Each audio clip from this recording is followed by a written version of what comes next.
Y bueno, en esta oportunidad tenemos al profesor Randall Castro y va a exponer acerca de la confesión de Nashville.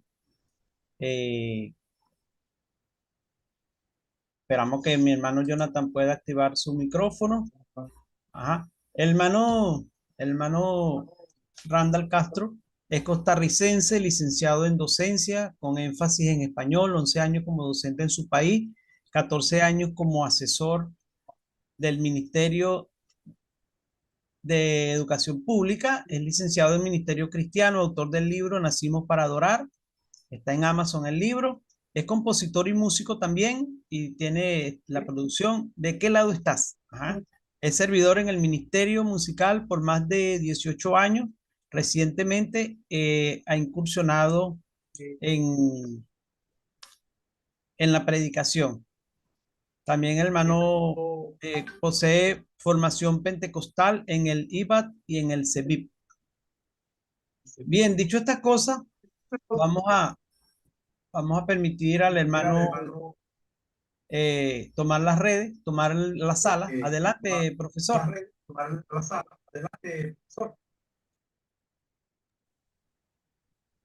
Muchas gracias. Pues muchas bendiciones, hermanos, y los que están conectando y los que ya están por acá. Em, Me han solicitado por acá la colaboración para hablar de un tema pues muy de actualidad, realidad que tiene que ver con esta llamada Declaración de Nashville, y les voy a comentar de qué se trata el día de hoy. Y me gustaría comenzar con una pequeña oración ahí donde están ustedes, para dejarle esto en manos del Señor y que Él, a través de lo que vamos a ver hoy, nos pueda también hablar y transmitir eh, su sabiduría. Vamos a orar brevemente.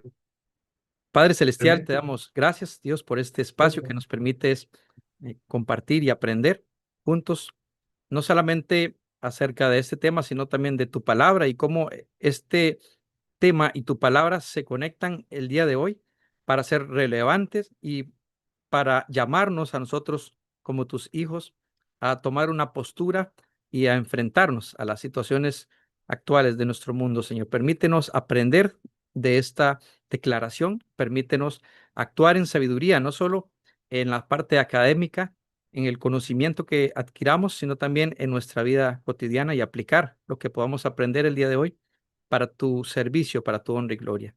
Te damos gracias, Señor, y ponemos este espacio en tus manos, en nombre de nuestro Padre, nuestro Hijo, tu Hijo Jesucristo, perdón, y el Espíritu Santo, Señor. Dejamos este espacio en tus manos y pues te damos gracias, Señor. Amén. Bien, hermanos, voy a compartirles una presentación que es cortita, tiene pocas diapositivas, pero en realidad lo que podríamos comentar al respecto es bastante amplio.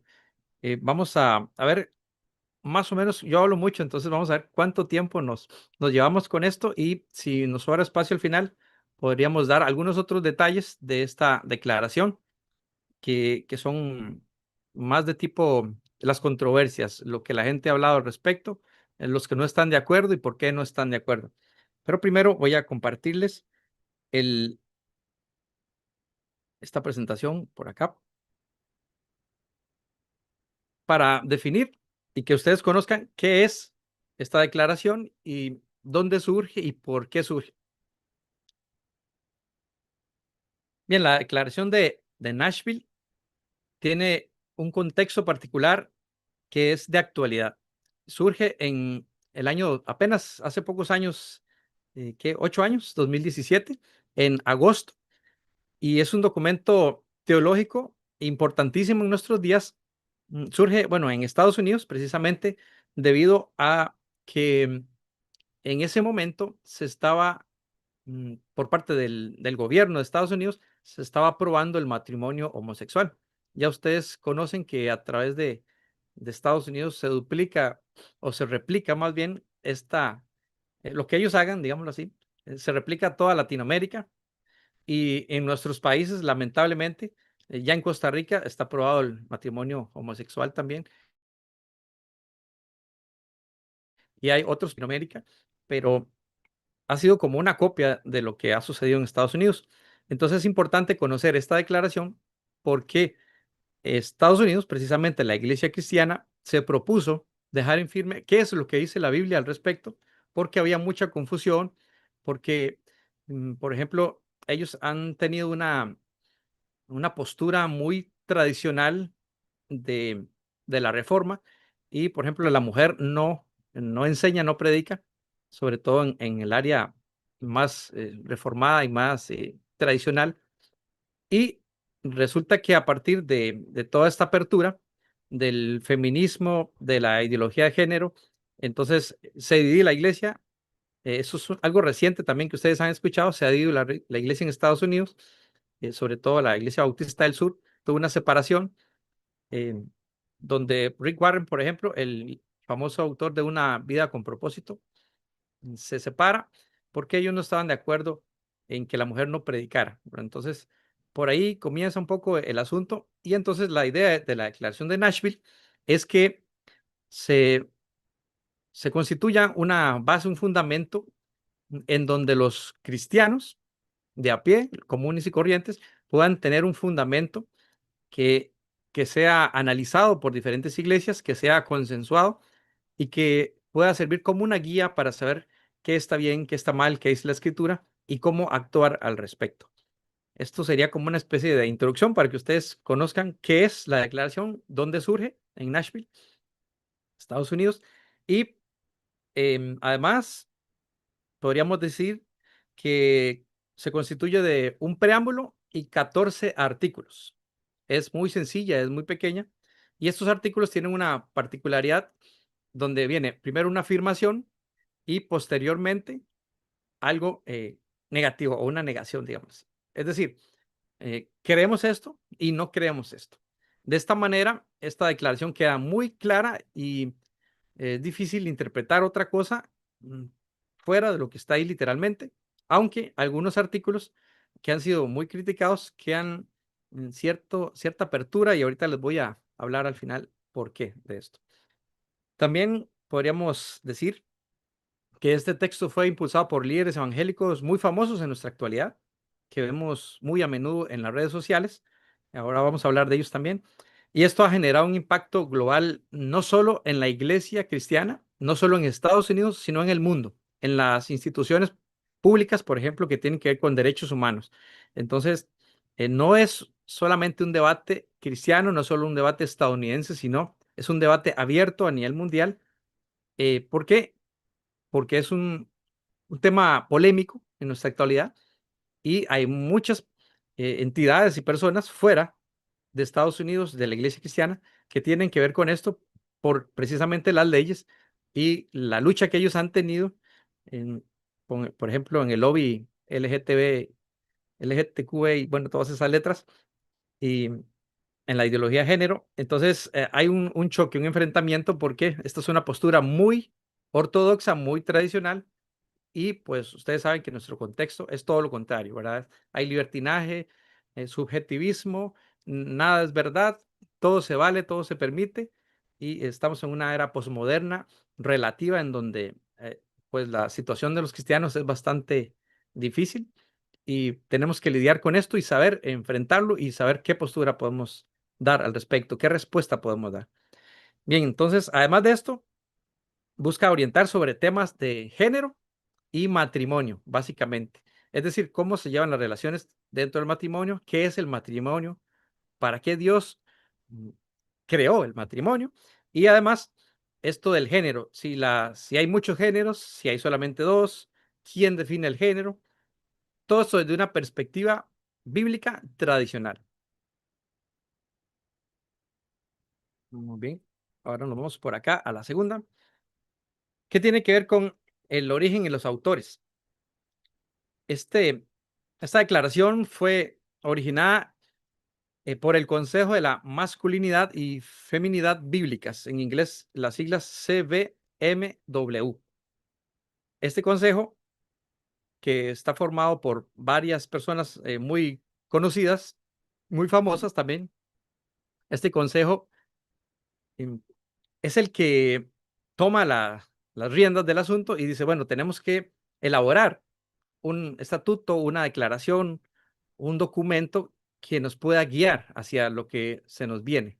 Porque si dejamos que esto quede a la libre, pues va a haber un caos interno en Estados Unidos y un caos a nivel mundial también, porque no hay nadie que esté hablando de esto en este asunto. Por eso es muy reciente, hace 8 años para acá, es decir, es algo como que ha venido cayendo, dicen ellos, por la necesidad urgente y abrumadora de este cambio drástico de que primero hay una familia pues tradicional y de repente ahora los homosexuales se pueden casar y hay un libertinaje repentino. Esto es una avalancha que surgió muy rápidamente a nivel del mundo y la iglesia no estaba preparada y no tenía cómo enfrentar esta situación. Entonces ellos crean este consejo, perdón, esta declaración, el Consejo de la Masculinidad y Feminidad Bíblicas. Está más respaldado por la Comisión de Libertad Religiosa y Ética de la Convención Bautista del Sur. Está respaldado por bautistas, por presbiterianos y además los líderes evangélicos que vemos por acá, 150 líderes evangélicos reconocidos, entre los cuales se encuentran Wayne Grudem, John Piper, Wayne House y Susan Fogg. J.I. Packer, también el conocido famoso John MacArthur, R.C. Sproul, ¿verdad? Que yo creo que la mayoría lo conocemos.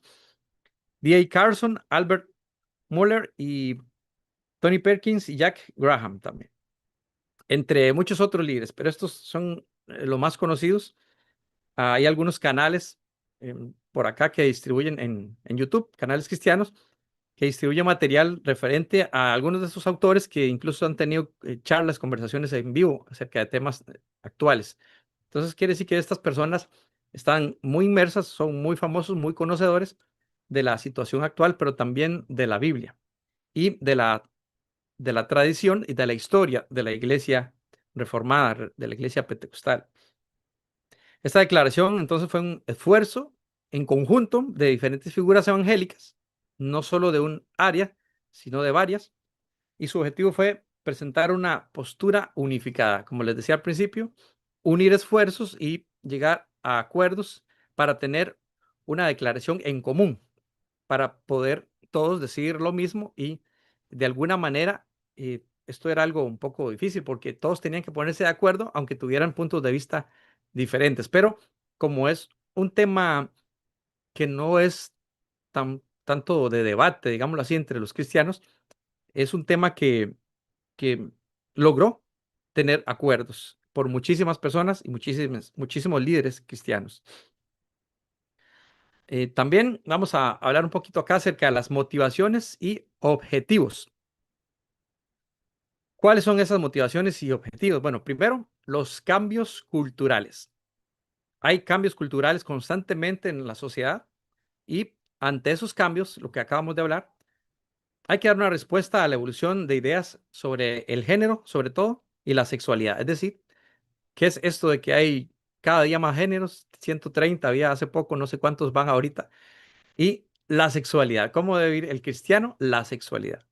También una defensa bíblica fundamentada que tenga que ver con la protección del diseño de Dios frente a las visiones seculares. Entonces, ¿qué dice Dios en su palabra? ¿Cómo dice Dios que debemos vivir? Y lo contrastamos también con lo que el mundo dice actualmente. Hay situaciones acá de diferentes áreas, por ejemplo, em, la los encargados, por decirlo así de una forma sencilla, los encargados de la psicología a nivel mundial de definir qué es una enfermedad y qué no es una enfermedad, decidieron en algún momento decir, bueno, la homosexualidad es una enfermedad. Pero luego, debido a todas estas presiones de la sociedad, cambiaron su punto de vista y resulta que ahora eh, no es una patología, sino que más bien es una preferencia o una forma en la que yo quiero definirme y quiero vivir. Para ellos, para la psicología actual, más moderna y sobre todo, pues quienes definen qué es una enfermedad y qué no es una enfermedad a nivel mundial en psicología, pues tienen esta postura. También está la parte antropológica que dicen, bueno, es que el ser humano ha evolucionado, ha cambiado y no podemos definirlo como lo definíamos hace tiempo. Entonces, Cada ser humano se puede definir de acuerdo a como quiera. Esta es otra postura antropológica secular. Y así podríamos hablar de varias, de diferentes. Los biólogos, por ejemplo, o los que trabajan en genética, tienen su otra postura, diciendo que, bueno, una cosa es la parte física y otra cosa es la parte mental o la forma de vida de cada ser, y que eso hay que respetarlo. Y pues, ante todas estas posturas seculares, tenemos que definir qué dice la Biblia y qué dice Dios y cómo quiere Dios que vivamos. Y por último, la guía pastoral, que es muy importante. Es decir, cómo hacen los pastores para enfrentarse a esta situación que yo, pues, conozco varias iglesias por acá y en la actualidad y no veo cómo tratan este tema de una forma profesional, de una forma bíblica, y muchos pastores no saben qué hacer y simplemente condenan a estas personas, pero irónicamente no condenan, por ejemplo, al alcohólico silencioso, que como nadie sabe que es alcohólico, pues nadie le dice nada, o al mentiroso compulsivo, que está también en la iglesia, que nadie lo escucha, pero fuera de la congregación miente mucho, incluso hace fraude y qué sé yo, otros pecados que no se ven, que no son visibles, y que muchas veces en la iglesia las personas presentan una cara angelical, ¿verdad? Pero que en la calle o en su trabajo o en su familia presentan otro estilo de vida muy diferente. Como los pastores no conocen estos estilos de vida, no pueden decir nada al respecto, pero el asunto de la homosexualidad, por ejemplo, es muy evidente por los gestos, por la forma de hablar, por la forma de vida que tienen, y entonces a veces no se aborda este tema de una forma adecuada. Y eso vamos a hablarlo también porque es parte de las controversias, perdón, y de las críticas que tiene esta declaración de Nashville. Entonces, es importante que el pastor tenga una guía para saber qué hacer y cómo orientarse con respecto a la ideología de género y sobre todo, pues, como decíamos antes, cómo nos enfrentamos al género y a la sexualidad, cómo vivirlo en familia, en matrimonio, y qué pasa si se vive fuera del matrimonio y qué pasa si la sociedad quiere agregarle otros géneros ya existentes, a los ya existentes, perdón, y qué debe decir la iglesia. Este documento entonces busca contrarrestar lo que sus autores percibían como unas desviaciones de la enseñanza bíblica tradicional, y su propósito era afirmar principios teológicos claros para la comunidad del creyente. Entonces, con esta declaración ya tendríamos una base de cómo podemos actuar, cómo podemos opinar y qué debemos decirles a las personas que están del otro lado de la cerca, es decir, los que no son creyentes o los que quieren acercarse al Señor, y cómo poder trabajar con ellos. Este documento tiene la siguiente estructura.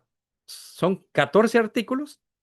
Como les decía, hay un preámbulo donde se explica para qué es la declaración y cuál es su fundamento y qué es lo que se quiere lograr con él. Y seguidamente 14 artículos. Cada artículo presenta afirmaciones y negaciones, como les decía antes. También un enfoque principal que sería el matrimonio, la sexualidad y el género. Y que al respecto también hay una crítica que vamos a valorar ahorita también, porque se dice que se enfoca mucho en el género, sobre todo en la homosexualidad y el transgénero, pero deja un poco de lado lo que es la sexualidad fuera del matrimonio para parejas heterosexuales. Es decir, como que pareciera que se está castigando solo un área, pero precisamente para eso fue creada la declaración. Algunos podrían decir, bueno, es que le falta y debería traer esto y esto y esto. En realidad sí podría mejorarse mucho y podríamos hablar ahora al respecto, pero lo que principalmente quiere esta declaración es dejar claro que está bien para Dios y que está mal, sobre todo con respecto a lo que el mundo está diciéndonos que está bien, y nosotros tenemos que poner un alto al respecto. Sobre lo demás es un poco como más interno, y creo que se ha trabajado mucho en las iglesias lo que es el adulterio y la fornicación, pero este tema de cómo tratar a los homosexuales y a los transgénero no se ha tratado muy bien, y yo creo que en ese punto es que quiere enfocarse la declaración de Nashville, sin dejar obviamente por fuera a los demás. Y en tercer lugar, el tono y la claridad. Está redactada con convicción bíblica, con pasión y claridad, de una forma muy sencilla para que todos la puedan entender. Esta declaración está estructurada cuidadosamente para abordar puntos específicos sobre todos estos que les indicaba, y cada artículo detalla lo que se afirma y lo que se niega acerca de nuestra fe y lo que creemos al respecto de la ideología de género. Busca ser una guía doctrinal concisa, sencilla, para que cualquiera la pueda utilizar. Tiene algunas afirmaciones como las siguientes. Acerca del matrimonio, es exclusivamente entre un hombre y una mujer. No hay otra unión matrimonial válida para los cristianos en la actualidad, según las escrituras. La identidad tiene que ver con la identidad sexual biológica, es decir, cómo somos físicamente al nacer. Incluso con los que han llamado en algún momento hermafroditas, son personas que tienen órganos sexuales, ambos órganos sexuales, pero uno de ellos está más atrofiado, es decir, no funciona. Incluso ahí podríamos decir, bueno, esas personas, por su genética, ya vienen definidas por Dios como hombres o mujeres, aunque tengan partes en su cuerpo de ambos órganos sexuales. Entonces, hasta ellos pueden estar definidos por Dios como hombre o mujer. No es que ellos se perciban o se crean de las dos cosas, no, solamente hay hombre y mujer. Entonces, la identidad sexual biológica nos define desde bueno, desde el vientre de nuestra madre ya Dios nos ha formado de esta manera. Y se rechaza la identidad o la ideología de género. Es decir, que cada uno puede definirse como quiera. Como hay ahora, de una manera exagerada, que algunos se perciben como árboles, otros se perciben como perros, otros como caballos. Y esto se ha completamente salido desde el control y de la lógica, incluso de la lógica humana, y ya no tiene ni siquiera que ver con nuestros principios o creencias, ni religiosas, ni emocionales, ni siquiera espirituales, sino ya más bien es como una especie de delirio enfermizo que va en contra de lo establecido. Simplemente la gente quiere hacer lo que sea y esto es una consecuencia del pecado, porque la paga del pecado es muerte y los frutos que no son del espíritu son obras de la carne que tienden hacia la depravación y la degeneración.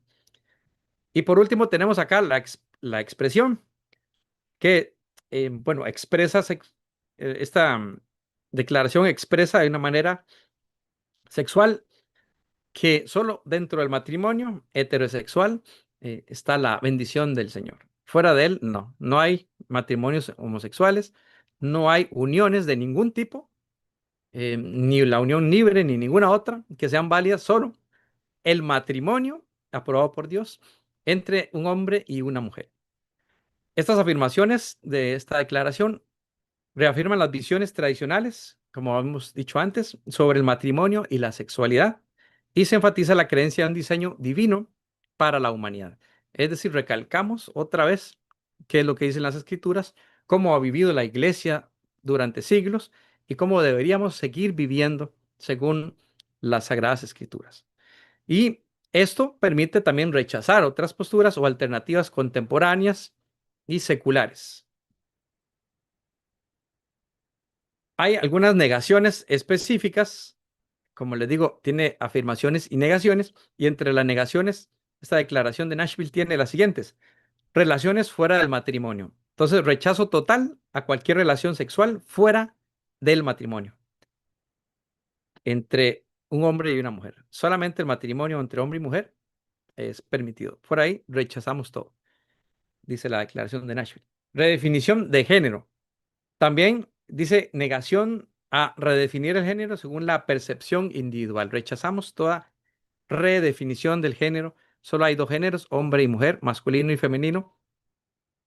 Matrimonios homosexuales desaprobados completamente y las relaciones homosexuales de cualquier tipo están rechazadas. Estas negaciones delinean claramente los límites doctrinales establecidos por la declaración y pretende aclarar lo que se considera contrario a las enseñanzas. Ahora vamos a ver qué dice la comunidad evangélica, la comunidad cristiana en general, con respecto a esta declaración. Vemos en este verde más oscuro los que están a favor Luego, algunos que están a favor parcialmente, en un verde un poquito más clarito, y en el verde más claro, los que están en contra. Y acá podemos ver el apoyo. El apoyo fuerte sería el más oscuro, el apoyo moderado, el verde intermedio, y el verde más clarito sería los que están más bien en contra, los que critican. Y ustedes pueden ver que más del 50% está apoyando esta postura y por ahí de tal vez un 15% o menos está en contra o lo critica o dice que podría ser mejor esta declaración. Y sobre todo acá al final, en este pie que está ahí anotado, dice que también se hizo un llamado a la compasión hacia todos. ¿Esto por qué? Porque algunos lo que critican es que es demasiado crítica y que puede lastimar a las personas que se quieren acercar al Señor. Aquellos que han sido liberados de la homosexualidad por el Señor y que quieren acercarse a Él y acercarse a la iglesia, podrían recibir críticas muy fuertes que los alejaría más bien del Señor por culpa de declaraciones muy fuertes, muy tajantes. Entonces, lo que dicen algunos es, podría ser más sutil, podríamos tener más compasión o explicarse de una forma más amorosa, no tan negativa ni tan rotunda, sino amorosa. Por ahí es donde viene la crítica, sobre todo. Y bueno, precisamente de eso hablamos acá. Críticas y controversias. Primero, dicen que es exclusiva. Este término de inclusión, que es muy famoso actualmente, tiene que ver con más bien incluir personas con discapacidad, por ejemplo, en el sistema educativo o en la diseño universal, el DU o el DUA en el área de docencia. Diseño universal de aprendizaje es darle posibilidades a todo el mundo de que tenga acceso a la educación. El DU, el diseño universal, fue creado por ingenieros que decían, bueno, para que las personas con discapacidad motora, es decir, que andan en silla de ruedas, por ejemplo, o con un bastón, no se les dificulte subir un edificio muy alto, hay ascensores o hay rampas de acceso. Incluso estas rampas de acceso en los supermercados que conocemos hoy en día, en diferentes países, casi que yo creo que en todos los del mundo, pueden ustedes darse cuenta de que estas rampas no solo son para que accedan personas con discapacidades, sino usted lleva su carrito de comida y lo puede llevar hasta su vehículo, descargar la comida y dejar el carrito. Esas rampas sirven para subir y bajar también la comida y aunque no tengamos una discapacidad, tenemos un beneficio. Entonces esto de la inclusión tiene que ver con el que todos tengan acceso a lo mismo. Pero se ha tomado ese término inclusión en un sentido de querer incluir a todos los pensamientos en la ideología de género. Y entonces ellos dicen, bueno, es que aquí hay exclusión, todo lo contrario. Está señalada por la falta de empatía y la exclusión de las personas que quieren acercarse al Señor porque tienen una condición de homosexual o de transexual. Entonces hay una crítica fuerte acá que es, en verdad, es digna de considerar, porque aquí debemos preguntarnos cómo estamos actuando ante las personas que quieren acercarse al Señor. ¿Estamos haciéndolo con rechazo? Hace tiempo por acá, por ejemplo, en mi país, se veía con malos ojos que un borracho entrara a la congregación o una prostituta porque venían en una condición física poco adecuada para entrar al templo, pero ahí no se estaba demostrando el amor de Dios, sino más bien un rechazo, una repulsión hacia esas personas. Entonces, en ese sentido, sí tenemos que permitir una inclusión de estas personas y de cualquier pecador a las congregaciones, cualquiera que quiera cambiar y que quiera conocer al Señor y no excluirlos, no por su físico, no por su ropa, sino ver el corazón, como dice la palabra. Dios no mira lo que hay en el hombre, lo externo, sino lo que hay en su corazón. Y si esas personas llegan al Señor con un corazón contrito y humillado, arrepentidos, pues debemos darles la oportunidad y no rechazarlos, porque el rechazo en este sentido sí sería un problema nuestro y no de ellos. Pero no significa esto que debemos permitir que el libertinaje y el pecado entren a la congregación y que nadie haga nada, ¿verdad? Eso no es así. Entonces, aquí hay un equilibrio que debemos analizar y podríamos decir, bueno, entonces, estas críticas tienen razón hasta cierto punto, pero hay que ser claros de todas formas y tajantes con respecto a qué está bien para el Señor y qué está mal, que las personas lo conozcan y que se dejen transformar por el Señor para que tengan una vida nueva y una vida abundante, libre de todos estos pecados y estas consecuencias del pecado. En segundo lugar, debate interno. El género, perdón, el debate interno tiene que ver con las controversias dentro de la iglesia cristiana. Es decir, ya no estamos hablando del mundo que nos dice que estamos excluyéndolos y que somos una iglesia cavernícola prehistórica, que estamos definiendo simplemente dos géneros y dos sexos y que el mundo ha cambiado y que la tecnología ha cambiado y que hay que trabajar y actuar de manera diferente. No, aquí tiene que ver con un debate interno donde muchas iglesias actuales, lamentablemente, por ejemplo, los luteranos y los metodistas en Estados Unidos han aceptado y de hecho tienen pastores homosexuales y transexuales. Incluso aquí en Costa Rica existe el primer pastor eh, transexual de la iglesia luterana, aquí cerca de la capital de Costa Rica, en San José. Se llama Tres Ríos, el lugar en donde está. Y pues salió por las noticias y todo el asunto.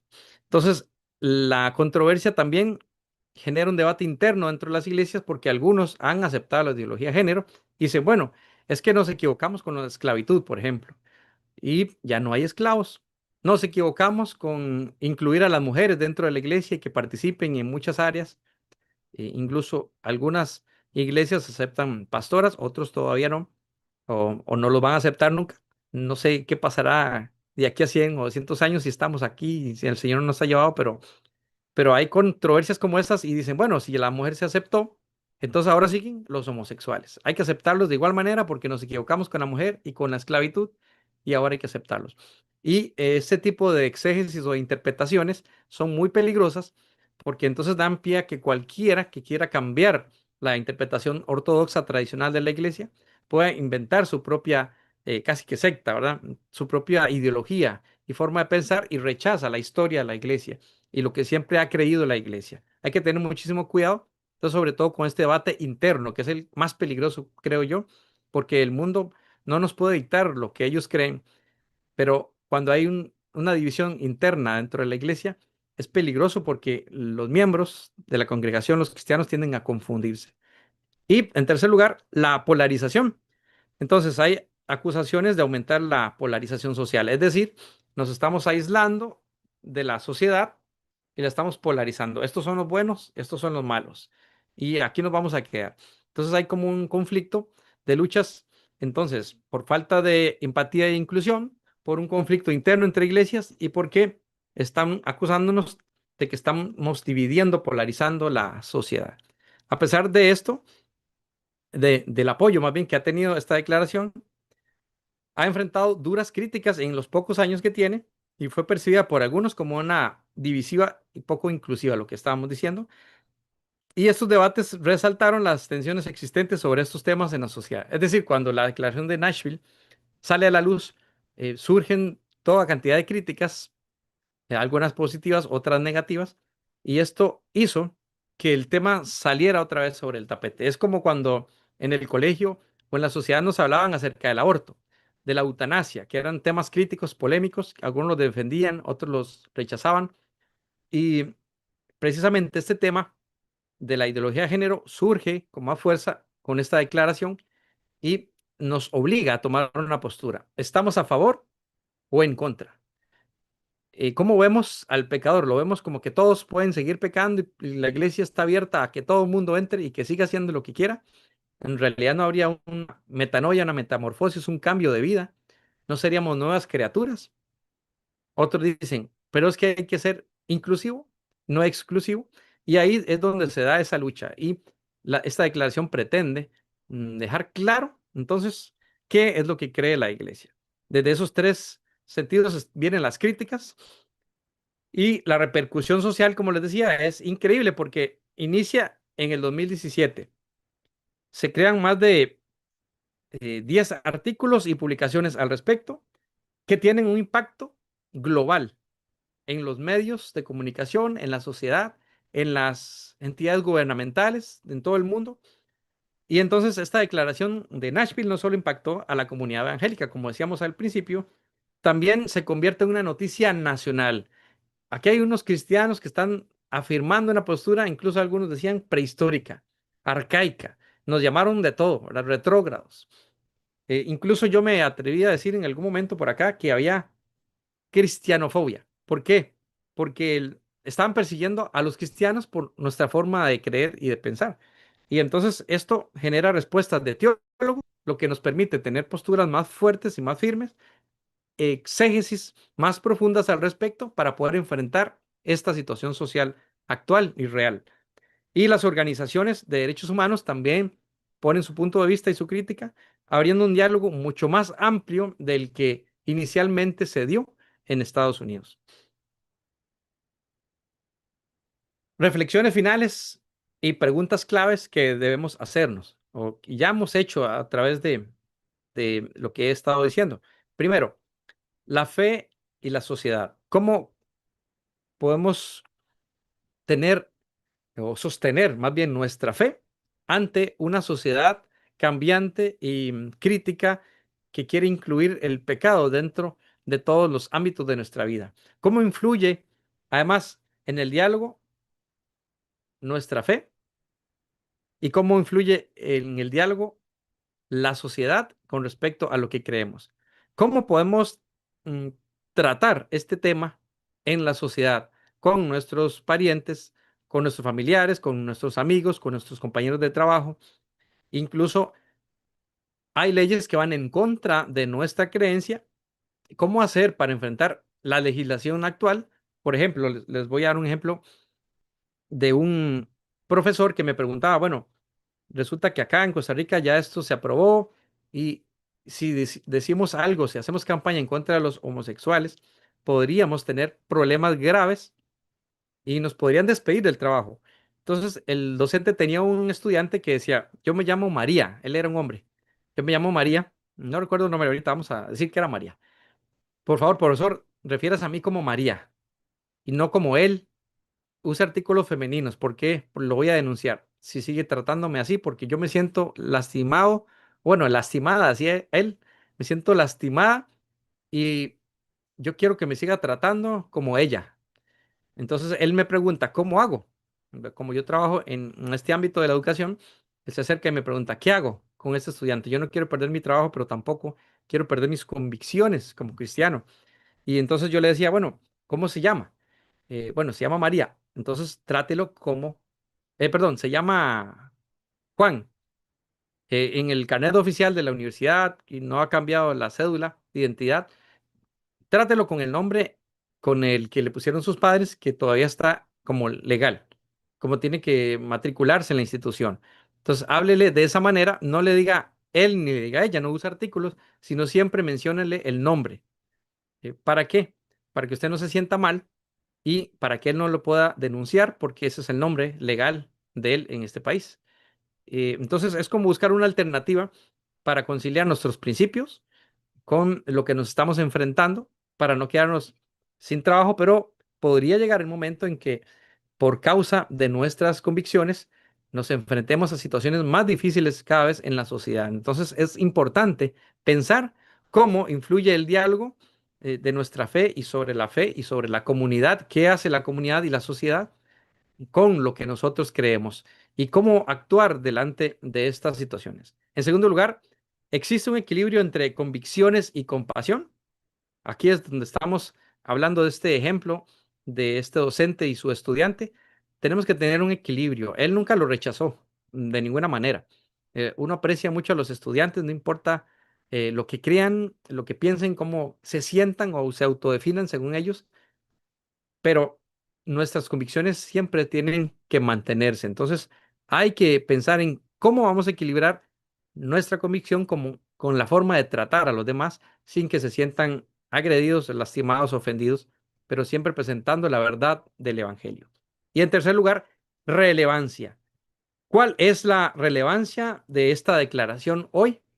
Yo creo que podemos decir sin lugar a dudas que es sumamente importante hablar de esos temas y que podría incluso mejorarse esta declaración con algunos aspectos que ahorita les voy a comentar también. Entonces, sigue siendo esta declaración de Nashville de hace 8 años importantísima en nuestros días porque nos invita a reflexionar sobre la compleja interacción que debemos tener con las convicciones religiosas que profesamos, pero también con los que viven a nuestro alrededor. Inclusión y respeto a la diversidad. En este aspecto, podríamos decir que debemos respetar a los demás, pero siempre que los demás también nos respeten nuestra forma de pensar y de actuar. Solo hay hombre y mujer, solo hay dos géneros. La pregunta que plantea continúa siendo relevante entonces en nuestros días. Y bueno, antes de dar estos versículos por acá, quiero hablar de este punto importante que tiene que ver con la declaración que muchos dicen que tiene pocos versículos bíblicos, en realidad tiene dos versículos concretos y algunos que se sobreentienden, pero esto fue así porque lo que se pretendía no era hacer una interpretación exegética o una, em, un sermón homilético o algo por el estilo, sino es una declaración general para todos los creyentes. Sin embargo, algunos critican que le falta una base o fundamento bíblico un poco más fuerte, diríamos en nuestro país, con un poquito más de carnita, ¿verdad? Cuando uno se come un gallito o le decimos aquí un gallito, es una tortilla con algo por encima y no trae nada, trae un pedacito de carne, eso no va a sustentar, ¿verdad? Entonces, que traiga más carnitas, como que traiga más sustento, más relleno, que tenga más fundamento bíblico, más profunda la investigación y el análisis y que pueda mejorarse con el tiempo sin lastimar a las personas que quieren acercarse al Señor, sin criticar a los inconversos que no comprenden qué es lo que nosotros creemos, pero a la vez enganchándolos hacia el Evangelio. Es decir, predicando el Evangelio sin matizarlo, sin suavizarlo, pero sin lastimar a las personas. Es decir, un Evangelio contundente, firme, pero con amor. Eso es lo que podría mejorar un poquito esta declaración. Y algunos critican, por ejemplo, que la fundación o el origen de esta declaración tenía que ver con algunos representantes que no creían en la Trinidad. Es decir, ellos creían que Jesús em, no era exactamente Dios, sino que él tenía una función especial. Jesús tenía una función especial, pero no ven la Trinidad como tal. Mm, al preguntarles a ellos qué creían al respecto, dicen, no, nosotros somos trinitarios, pero tenemos una parte aquí que vemos diferente. Entonces, eso no se aclaró nunca y quedó como una duda ahí de quiénes exactamente estaban pues detrás de estas afirmaciones de la declaración. Sin embargo, si usted lee la declaración, son 14 puntos, 14 afirmaciones y 14 negaciones, podrá darse cuenta de que en su mayoría en general todos podríamos estar de acuerdo con lo que dice y que algunas áreas o aspectos o artículos de esta declaración podrían mejorarse, reformularse, replantearse. Y otra, digamos, de otra propuesta, otra recomendación que podríamos nosotros darle a esta declaración es que se incluya a más gente, solo 150 no, sino y de todas las iglesias, denominaciones, debería ser una declaración interdenominacional mucho más amplia para que em, el consenso sea mayor, tenga mayor firmeza y para que estos detalles, por ejemplo, que podamos verlos como debilidades de la declaración, sean sustentados.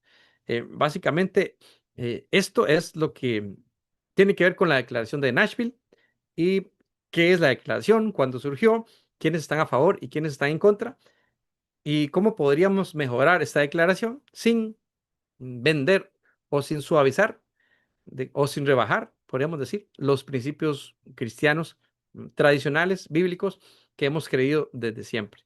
Y para sustentar esta declaración podríamos mm, examinar o revisar todos estos versículos bíblicos que están por acá, que pueden servir como referencias o sustento para hacer una mayor exégesis y que sea más rica, más provechosa a la hora de abordar esta temática. Pero considero que la declaración de Nashville es un buen intento, un intento necesario por definir algo más actual frente a esta necesidad, sobre todo porque surge un momento en donde empiezan a casarse los homosexuales de repente y los estados empiezan a aprobarlo y las leyes y la iglesia cristiana tiene que tener una postura al respecto y no había ninguna postura oficial, ninguna declaración actualizada al respecto. Entonces, por acá, creo que terminamos. Si no hay algún comentario, alguna pregunta para, para dejarles el espacio a ustedes y que puedan pues preguntar lo que ustedes quieran o comentar al respecto. O si hay alguna parte que no dejé clara, pues que puedan también preguntarme y con mucho gusto hablamos al respecto. Muchísimas gracias por la ponencia, profesor Randall. La verdad que es un privilegio para nosotros estar con usted acá presente, acompañándonos y bueno, trayéndonos también lo que es la declaración de Nashville, la cual hoy en día es muy controversial. Hoy en día, debido a lo que nos toca vivir como sociedad a nivel global, a nivel político, y está ingresando lo político, está ingresando a la iglesia, en los cuales nosotros debemos aferrarnos más que nada a la palabra de Dios y no tanto a lo que nos pueden llegar a decir nuestros gobernantes, ya que debemos someternos a la autoridad, pero nuestra autoridad máxima es la Biblia y Dios. Bueno, a nuestros hermanos, decirle que bueno, este es el momento de preguntas y respuestas. El profe Randall, por si no lo conocían bien, a causa de su nombre, ¿no? Él es el director y el creador de canal Aquí en Iré. Eh, Así para que lo sigan al profe. Aquellos que tengan una preguntita tienen la opción de levantar la mano, le activaremos el micrófono para que puedan hacérsela. Acá vemos a la hermana Antonella que tiene la manito levantada. Hermana Antos, si pudiera hacer la pregunta al profe. Sí, Hola, adelante. hola, buenas noches. Bueno, eh, gracias igual por esto. La verdad que yo no tenía mucho conocimiento de esto. Y le cuento un poco, yo soy médico y, acá en Argentina, mire, o sea, esto de la ideología de género, eso ya no es tanto incluso eh, algo que se pueda hasta cierto punto como que yo le pueda llamar a un paciente, si es que él me dice que le llame Marcela, yo le tengo que llamar Marcela. O sea, si no es como que esta persona me puede hasta cierto punto incriminar de que estoy discriminándole porque la concepción de aquí de género en Argentina es ya algo muy arraigado y, y yo lo que trato de hacer es, o sea, llamarle como quiere que le llame, ¿no? Pero como que en un momento, si se puede, obviamente si es un paciente continuo, decirle como que, porque todo esto de ideología de género es más por una falta de identidad, como que respetar lo que él quiera que yo le diga, pero como que en un momento decirle, mira, como que realmente, ¿de dónde viene esto de que quieres llamarte Marcelo? O sea, porque es un autorrechazo tanto de uno y eso, entonces como que aquí es muy difícil, digamos, optar, decir como que, como usted dijo, llamarle Juan, eh, o sea, no se puede, no se puede, porque es un acto discriminatorio, o sea, así lo interpreta la sociedad. Pero eso no quiere decir que yo esté aceptando eso, ¿no? Pero bueno, es difícil, ¿sabe? O sea, es difícil imponerse ante la petición del paciente, ¿no? Y eso, así que eso. Sí, es cierto. Aquí no está todavía tan fuerte ese rechazo. Y para que una persona quiera cambiarse de nombre, tiene que ir al registro civil y hacer un proceso y cambiarse, que lleva un proceso un poco tedioso todavía. Y entonces uno le puede llamar como está en la cédula, en el carnet de identidad. Sin embargo, sí, en Argentina es bastante fuerte el asunto. Por acá uno lo puede ver en redes sociales, cuando entra a YouTube y ve todo el les, ¿verdad? Ya no quieren ser los y las, sino les. Y, y creo que sí, es un desafío bastante fuerte para los cristianos que no estamos acostumbrados a nada de esto y que ya la sociedad nos lo impone. La idea es no imponer el cristianismo a los demás, pero que tampoco nos impongan las ideas. Es decir, alguien me puede decir, bueno, yo quiero llamarme así, entonces yo le puedo decir cómo se llama, como los apodos, digamos, podemos verlo como un apodo también, un sobrenombre, y decirle así, pero está muy bueno lo que usted dice de decirle por qué usted quiere cambiar. ¿Será que su nombre, el que le dieron sus padres, no le gusta? ¿Será que no hay un problema, una situación en su vida? Podríamos comentar, conversemos. ¿De dónde surge? Está muy bien el acercarse a estas personas y querer de una forma empática, desde lo que ellos creen, acercarnos para luego poder utilizar esa información y esa cercanía, incluso alguna amistad que podamos tener para hablarles de Dios y no entrarles de golpe como una crítica, porque ellos no entienden en realidad qué es el pecado.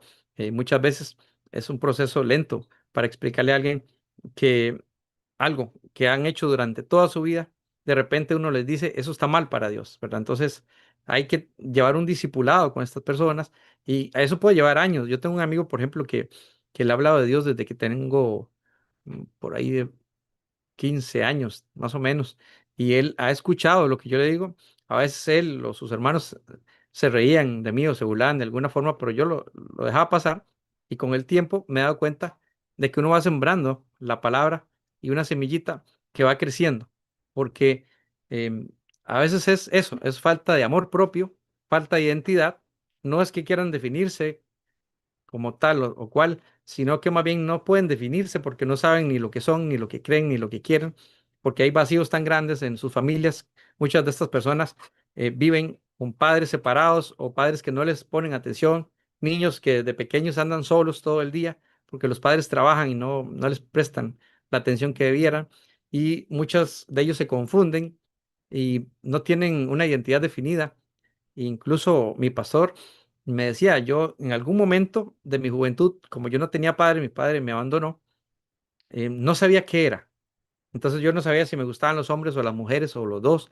Y entonces cuando Dios lo toca a él y lo rescata, él logra entender qué es lo que estaba haciendo. Pero en ese momento él no entendía nada, ¿verdad? Entonces muchos viven en una gran confusión y podríamos em, trabajar esa parte que dicen los críticos de la declaración de Nashville de esta manera, con amor, con paciencia y que el Señor vaya haciendo su obra, porque al final nosotros no podemos cambiar a nadie, es el Señor el que los transforma. Muy, muy atinado su comentario, hermano. No sé si alguien más quiere participar. Gracias, profesor. Nuevamente le volvemos a recordar a los hermanos que tienen la opción ahí para levantar la manito, si no, dejar su pregunta en el chat, que nosotros se la vamos a acercar al profesor. Profe, ya que estamos hablando eh, sobre este tema, ¿no? Y sobre lo que es la declaración de Nabil, y hoy que muchas iglesias ya también están abrazando lo que es esto, la ideología del género, así también mucho de lo que es el lenguaje inclusivo. Quizás no abrazan la ideología de género, pero sí el lenguaje inclusivo, e inclusive ellos utilizan las palabras con X, o cuando dejan algún mensaje en sus redes sociales. ¿Qué usted nos aconsejaría para que nosotros lo llevemos a la reflexión a aquellas personas las cuales podemos llegar a considerar inclusive hermanos en Cristo, los cuales utilizan ese lenguaje como para tratar de acercarse a las personas que están involucradas en lo que es esto, lo de la nueva era? Sí, yo, bueno, tengo formación en español, en castellano y literatura. Y, por ejemplo, en mi país, en algún momento surgió esto de los y las, el lenguaje inclusivo, y nosotros éramos los encargados de capacitar y explicarle a los demás cómo debían usarlo. Y yo me negué siempre a utilizarlo, yo les decía como tenía que decirles. Y hay palabras en español que son genéricas. Por ejemplo, el profesorado incluye a todos los profesores, entonces yo prefiero decir el profesorado, porque a veces uno dice, bueno, es que eh, antes se trabajaba mucho, o se hablaba mucho acerca de damas y caballeros, pero era una forma cortés, ¿verdad? De trabajar, de tratar a la gente. Ahora hay que decirles los niños y las niñas, ¿verdad? Y el Ministerio de Educación por acá lo escribió por todas partes y no se puede cambiar. Sin embargo, cuando yo hablaba, yo no hablaba de esta manera ni escribía de esta manera. Y algunas entidades superiores me indicaban que yo estaba haciendo algo incorrecto porque no estaba siendo inclusivo. Y cuando en realidad yo les pude demostrar, de acuerdo a la Real Academia y a lo que nos han enseñado, que el problema no era yo, sino era una política gubernamental que estaba en contra de mi formación académica. Entonces, hay todo un debate, pero acá, como les digo, no es tan fuerte. Y en ese sentido podemos decir, bueno, la palabra hermanos nos abarca a todos, es genérica, no es masculina. En ese sentido, se ha entendido así desde siempre.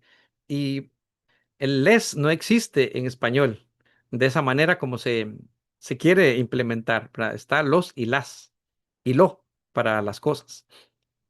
Y entonces uno puede decir, bueno, em, hermanos, yo sé que tal vez ustedes no lo hacen con mala intención, yo sé que tal vez ustedes por costumbre, porque se los han estado enseñando así, porque ahora se ha estado enseñando desde los pequeñitos que ya no están tan pequeños, ya deben estar en la universidad algunos y están acostumbrados a hablar de esa forma.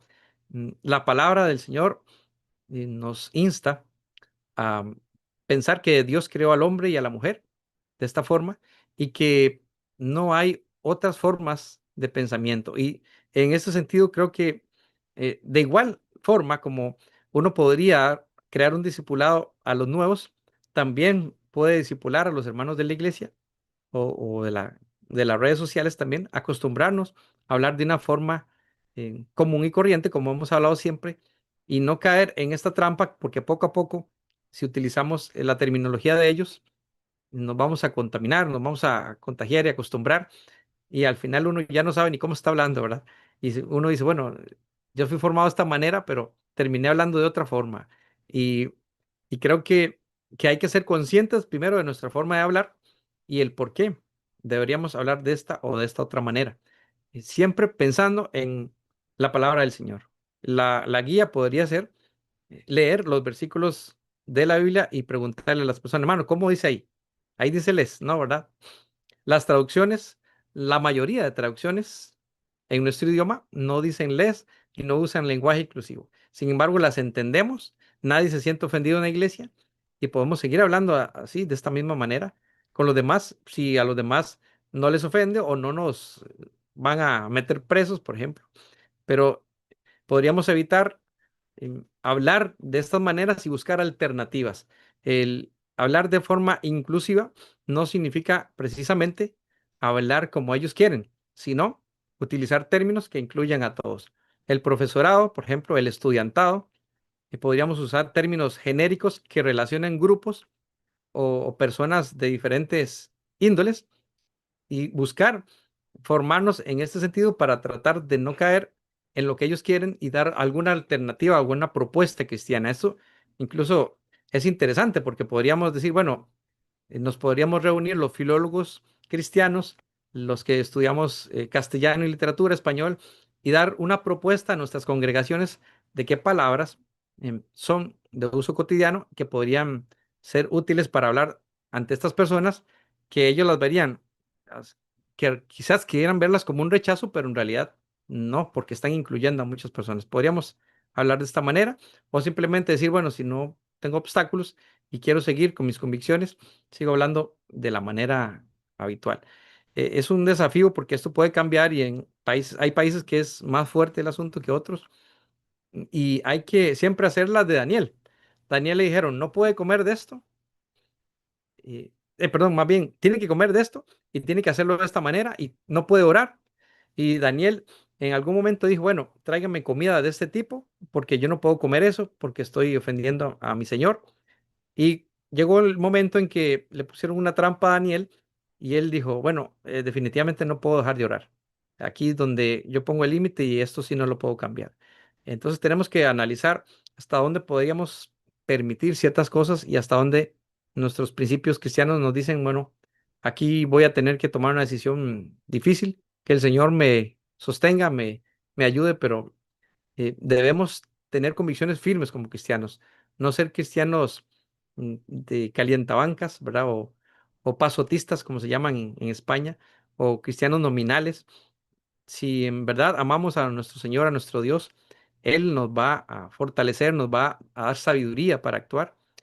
Y eso es lo que creo que tenemos que hacer, ser sabios, ser astutos para poder movernos en este mundo cada vez más difícil, pero siempre llevando la palabra del Señor y siempre utilizando eh, su palabra para transformar las vidas.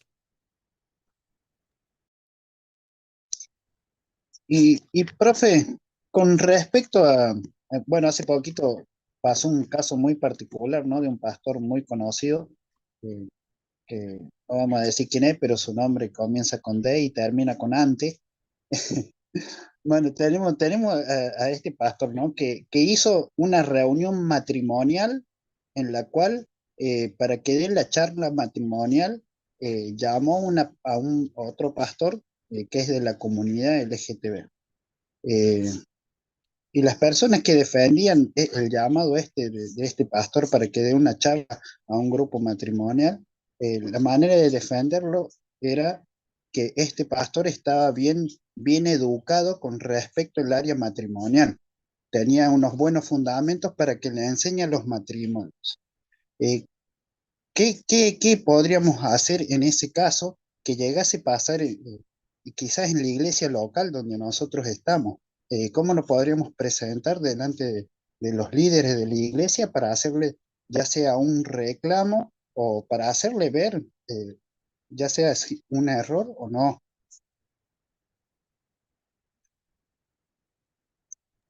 Sí, el problema con los especialistas seculares es que ellos no nos entienden, ¿verdad? Ellos como dice la palabra de Dios, el mundo no puede entender lo espiritual. Y tal vez estas personas sean muy preparadas, sean muy educadas, muy correctas, pero a la hora de dar consejos pueden ser muy peligrosos para un creyente. Eh, Al respecto, por ejemplo, yo una vez visité a una psicóloga hace poco, secular, y yo le comentaba una situación que tenía y ella me daba consejos. Es una psicóloga, digamos, aquí mm, que es paga por el gobierno. Entonces yo no tengo que pagar nada para asistir, pero cuando fui, solo iba a una cita y me daba consejos muy absurdos y yo de inmediato me di cuenta que ella no me entendía para nada. Ella no estaba entendiendo mi situación y yo dije, aquí es venir a perder el tiempo, yo no quiero volver. Eh, Hubiera sido diferente si hubiera acudido a una consejera cristiana con título de psicóloga o, o más incluso, porque ella me entendería mi concepto y me daría consejos para seguir trabajando dentro de la congregación o dentro de lo que yo hago, pero con ciertos cuidados o ciertos matices. En realidad me entendería como ser humano y como cristiano también. Estas personas que aconsejan matrimonios, muchos tienen un libertinaje escandaloso y dan consejos que hay cristianos que inocentemente han tenido una vida sexual en matrimonio tranquila, pero más bien los podrían corromper y ensuciar y perder esa inocencia incurrir en cuestiones sucias, incluso porque uno no sabe qué tipo de límites tienen estas personas o si siquiera tienen límites. Entonces sería importante hablar con quien invita a estas personas para decirle que es peligroso. Es muy bueno que sea profesional, pero es muy peligroso que no sea cristiano. Básicamente podremos resumirlo así. Y yo no recomendaría ir a un lugar de estos donde la persona no nos entiende en nuestra área espiritual, porque solo nos daría consejos para la mente y la carne, pero no para el espíritu, y más bien eso podría perjudicarnos mucho más a largo plazo, ¿verdad? O incluso a corto plazo, porque si es una situación delicada, podría empeorar la situación y podría traernos eh, imagínense un matrimonio que está a punto de divorciarse, que tal vez requiera una respuesta de reconciliación y de perdón, y esta persona le sugiera que se divorcien, que se separen, que hay mucha gente en el mundo que no son los únicos y que pueden ir a disfrutar de los placeres del mundo. Entonces, eh, es delicado y peligroso, incluso podría destruir un matrimonio de una persona de estas. Y siendo famoso todavía, pues más peligroso porque la persona que invita va a tener credibilidad de los miembros de su congregación sin entender esta parte hasta que ya uno esté inmerso ahí en el asunto, ¿verdad? Entonces, sí recomendaría que se buscaran personas que sean creyentes también. Hay psicólogos cristianos muy buenos que incluso hasta eso, ¿verdad? Aquí en Costa Rica, por ejemplo, la consejería podría ser denunciada Si un pastor aconseja y no es psicólogo, lo pueden denunciar el colegio de psicólogos. Pero precisamente por eso hay cristianos que se preparan y tienen su título para poder dar consejería y apoyar al pastor incluso. Entonces sería importante también preguntar en las congregaciones o en el lugar donde se está dando esta situación si hay psicólogos cristianos que puedan colaborarles, ¿verdad? Que puedan ayudar, incluso pueden crear un ministerio de apoyo a los matrimonios, a las familias, desde ese punto de vista, y sería muy enriquecedor que sean los mismos miembros de la congregación, ojalá con bastante experiencia, que puedan resolver estas situaciones.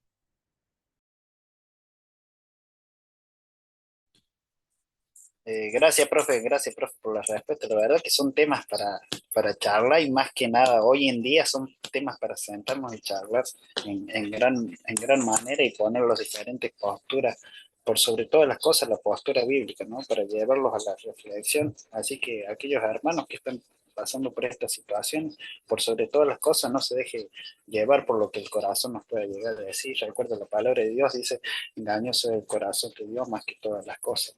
Así que no porque nosotros nos sintamos bien o nos sintamos cómodos con un tipo, ya sea de lenguaje, un tipo de creencia, significa que está en lo correcto.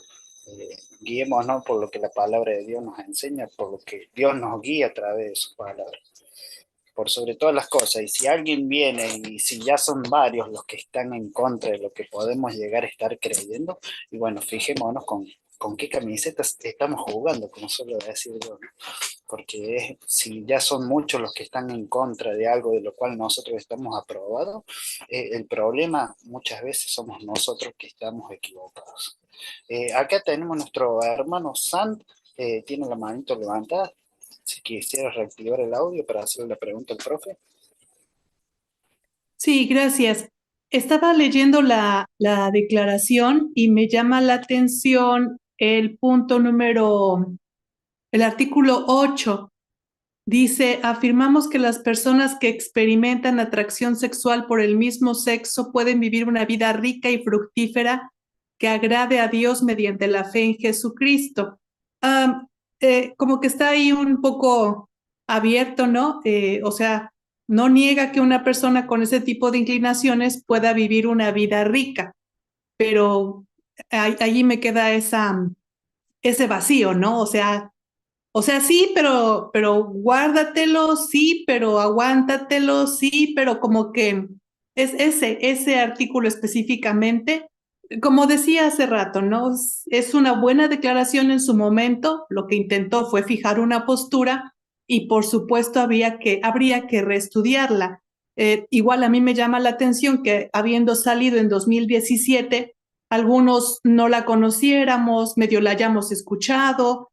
No creo que se haya difundido en muchas de nuestras congregaciones aquí en América Latina, no lo sé. Entonces, sí sería bueno, creo, leerla y, por ejemplo, en el caso específico de ese artículo, reestudiarlo, ¿no? Y definir más claramente a qué nos estamos refiriendo. Así es, Ann. Muchísimas gracias por su comentario. Y precisamente ese es uno de los más controversiales, porque exactamente, ¿qué significa esta afirmación y esta negación? Voy a compartirla acá, que la tengo en pantalla para que la puedan ver, porque en realidad lo que dice es que hay que aceptarlos como son y ya, o que ellos no tienen posibilidades de ser parte de la congregación o qué, ¿verdad? Porque se dice que se redacta de una forma simple, clara, pero precisamente este artículo, y hay otro por ahí, no recuerdo si era el 7 o el 9, que también tienen algunas partes controvertidas. Depende cómo lo interpretemos. Dice, afirmamos que las personas que experimentan atracción sexual, entonces hay una afirmación, ¿verdad? Siempre. Esta afirmación tiene que ver con las personas homosexuales, atracción sexual por el mismo sexo, dice, ellos pueden vivir una vida rica y fructífera que agrade a Dios mediante la fe en Jesucristo. Entonces, sí, ¿cómo es eso? Viven como homosexuales, practican la homosexualidad y tienen una vida fructífera, o estamos hablando que estas personas que una vez fueron homosexuales pueden tener esa vida fructífera en Cristo. Esos detalles, sí, es importante, como decía la hermana Sant, que los puedan redactar de nuevo, que los puedan interpretar de una forma más clara para que no tienda a esas interpretaciones ambiguas o estas confusiones, ¿verdad? En tanto, dice que como todos los cristianos lleven una vida de pureza. Entonces aquí eh, me queda también la duda de cómo alguien que practica la homosexualidad va a llevar una vida de pureza. Es un poco extraño. Entonces, yo como creyente lo interpretaría o como lo que yo creo que dice la palabra, que es que una persona homosexual puede venir a Cristo y ser transformada y tener una vida de pureza. Eso es posible en Cristo. Eso es 100% probable en Cristo. Entonces, eso sería, por ejemplo, a alguien homosexual, yo le animaría a venir a Cristo y que entienda que en Jesús hay pureza y que Él nos va a transformar y nos va a santificar en el proceso.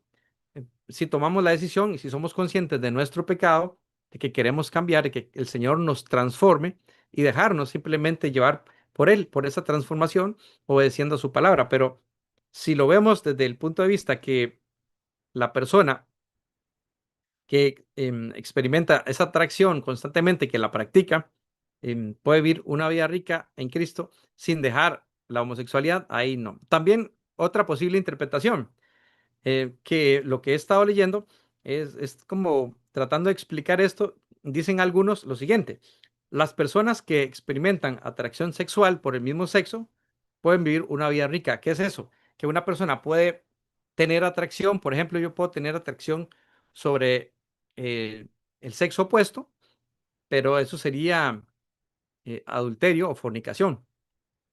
Pero si yo no llevo a cabo el hecho, el pecado, no estaría fornicando ni adulterando literalmente.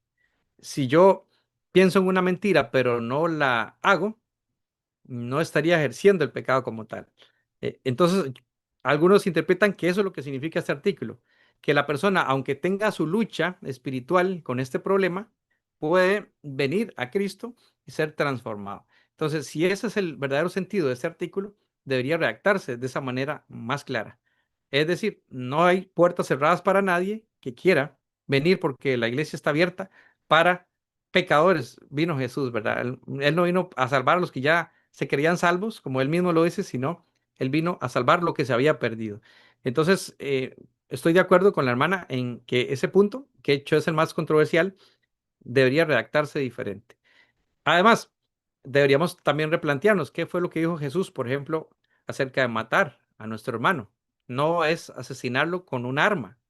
Ahora dice, si usted ofende a su hermano con solo pensar mal de él, con solo decir palabras ofensivas, ya lo está matando. Si usted está adulterando con solo tener malos pensamientos en su mente, dice el Señor. Y él entonces empieza a replantear algunas posturas tradicionales y nos hace reflexionar el Señor. Bueno, es que el pecado se genera en nuestra mente. Lo llevemos a cabo o no lo llevemos a cabo, ahí está. Entonces, es importante, sí, redactar esto de una forma distinta. ¿Por qué? Porque no podemos decir que estamos libres del pecado hasta que estemos con el Señor. Ya, ¿verdad? Seremos completamente perfectos. Porque es un proceso, es un camino. Ninguno de nosotros puede tirar la primera piedra, como dice la palabra. Sin embargo, nosotros no tenemos una vida o no practicamos el pecado. Eso es diferente. Practicar el pecado y decir que somos cristianos, como algunas congregaciones han adoptado esta postura, como sea el hermano Albert, ¿verdad? Eh, y donde dice, negamos que la atracción sexual por el mismo sexo sea parte de la bondad natural de la creación original de Dios o que excluya a una persona de la esperanza del Evangelio. Ahí donde ellos tratan con esta parte negativa de aclarar eso, pero sí queda un vacío que sería importante aclarar ahí. Y decir nosotros, bueno, este artículo 8, por la palabra del Señor, yo lo interpreto de esta manera. No sé cómo lo interpretaron cuando lo escribieron, pero yo creo que la palabra dice esto y debe de trabajarse de esta forma. Sería muy, muy bueno que apareciera una actualización de este artículo y de otras partes por ahí que también son ambiguas. Gracias por la respuesta, profe. Ahí con respecto a lo que es el artículo 8, ¿no? Que como usted decía, es bastante controversial. Ahí, en la manera de la que habría que llegar a reflexionarlo es que no sería de ser, tener esos pensamientos y aún y ser cristianos, sino que por lo contrario, cuando llegamos a Cristo dejamos de tener esos pensamientos y si vienen a nuestra mente nos negamos a ellos. Eh, Porque seguimos siendo pecadores, ¿no? Pero somos lavados y limpiados por el Señor. Como Dios dice en su palabra, ¿no? Así no tan solo con la persona que está en el área de lo sexual, sino también el alcohólico, el alcohólico, el drogadicto, todo. Salimos del pecado, Dios nos saca, nos limpia, nos lava, y después nosotros debemos de trabajar para no volver a caer de nuevo en lo mismo. Va a ser un área que vamos a tener un área débil, pero no estamos exceptos de no caer a ello. Eh, Reflexionemos y donde veamos que hay agua caliente, no metamos la mano, no nos quememos. Lo mejor es apartarnos, como dice la palabra de Dios, ¿no? Las malas conversaciones corrompen las buenas costumbres y si estamos viendo, estamos escuchando, estamos hablando algo que nos lleva a nuestra vida vieja, no, nos alejemos de ese lugar, esa es la mejor manera de evitar el pecado. Someteos pues a Dios, resistid al diablo y él huirá de vosotros, dice la palabra, así que nos sometamos a Dios y no metamos la mano en el agua caliente, así no nos quememos. Eh, pero está muy buena la aclaración, profe, para que la veamos y bueno, y después también las personas las que la han escrito pueden hacer una pequeña revisión para que aclare aún más, porque hoy en día ya tenemos un lenguaje diferente, si bien cuando se redactó fue interpretado de otra manera, hoy en día ya nuestra manera de hablar, nuestra manera de expresarnos ha cambiado, así que bueno, debemos de ir modificándola para bien, para que no haya alguna mala interpretación como la que puede llegar a pasar cuando lo leemos por encima de lo que dice el artículo este. ¿Alguno de los hermanos, no sé si tendrá alguna pregunta más? Lo mismo, ya estamos con el tiempo, así si estamos con el tiempo justo, si alguno quiere llegar a poner otra pregunta. Antes que eso, profe Randall, a los hermanos le volvemos a recordar que lo sigan al profe Randall en el canal a quién iré. Y preguntarle, profe, ¿qué tipo de contenido podemos llegar a encontrar en sus redes sociales para los hermanos que se estén sumando, que lo estén conociendo? Sí, bueno, mi canal lo pueden encontrar así como aquí en Iré y bueno, puede ser que encuentren canciones porque hay canciones que se llaman así también. Entonces escriben ahí en YouTube, aquí en Iré, Randall Castro y ahí les va a salir mi canal con el dibujito que está por ahí en el chat. Y en mi canal básicamente, bueno, yo he estado bastante ocupado en los últimos meses, pero por lo general trato de que nunca falte un versículo bíblico donde aparece el texto, un título que es como un gancho para, sobre todo para las personas.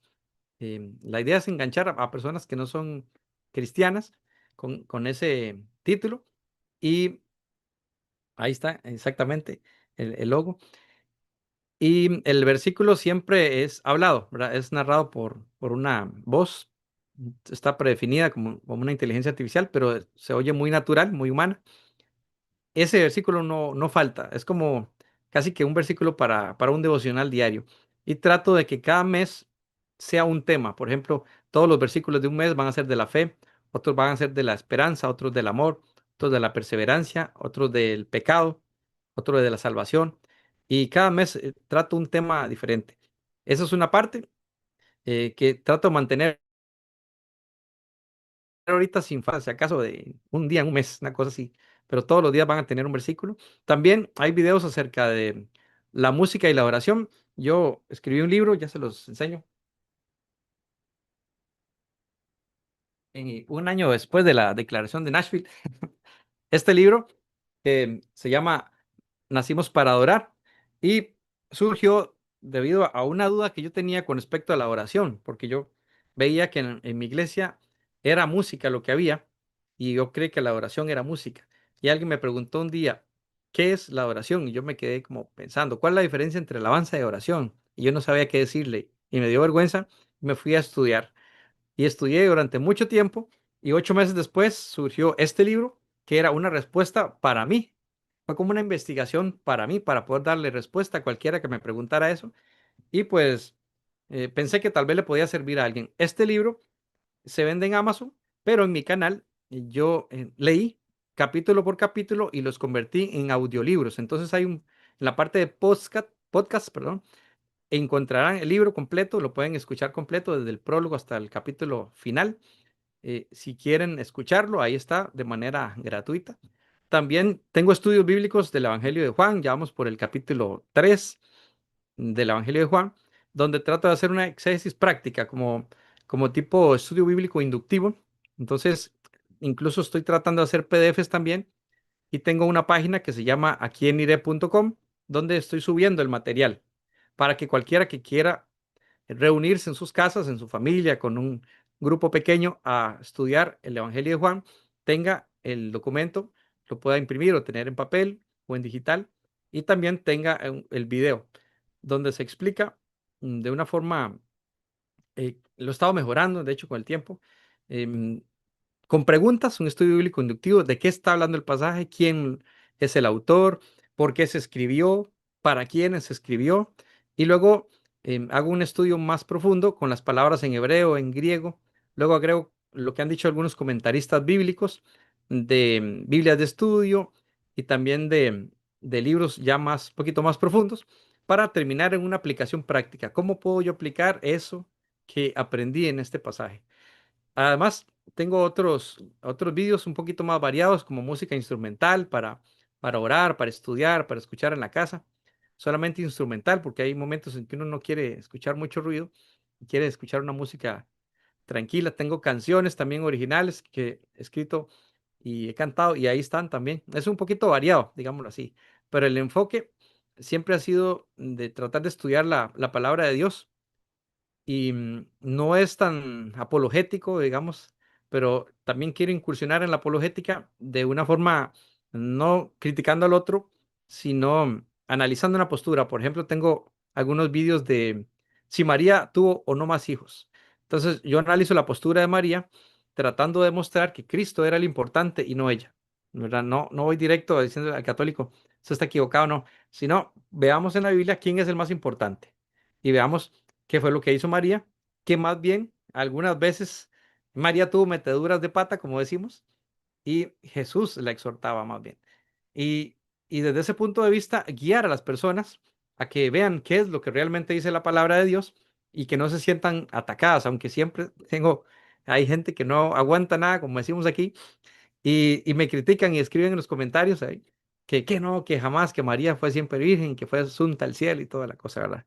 Yo trato de mantenerme ahí ecuánime en los comentarios, porque la idea no es tratar de crear divisiones, ni tampoco quiero pasar en conflictos y pensando y no durmiendo que le respondo al fulano de tal que me escribió tal cosa, sino más bien llevar a la gente a la palabra de Dios.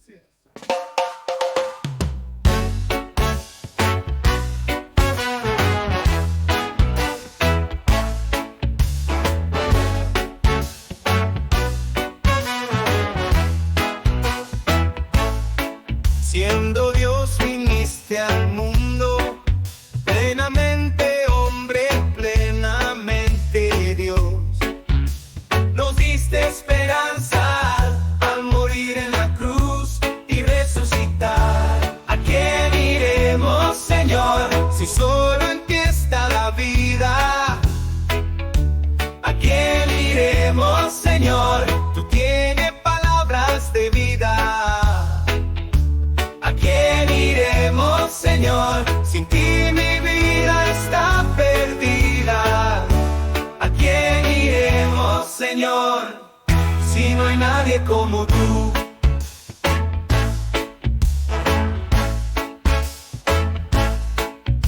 Sanaste nuestras heridas, te humillaste hasta la muerte en la cruz, perdonaste mis pecados. Derramaste ahí tu vida por mí. ¿A quién iremos, Señor, si solo en ti está la vida? ¿A quién iremos, Señor? Tú tienes palabras de vida. ¿A quién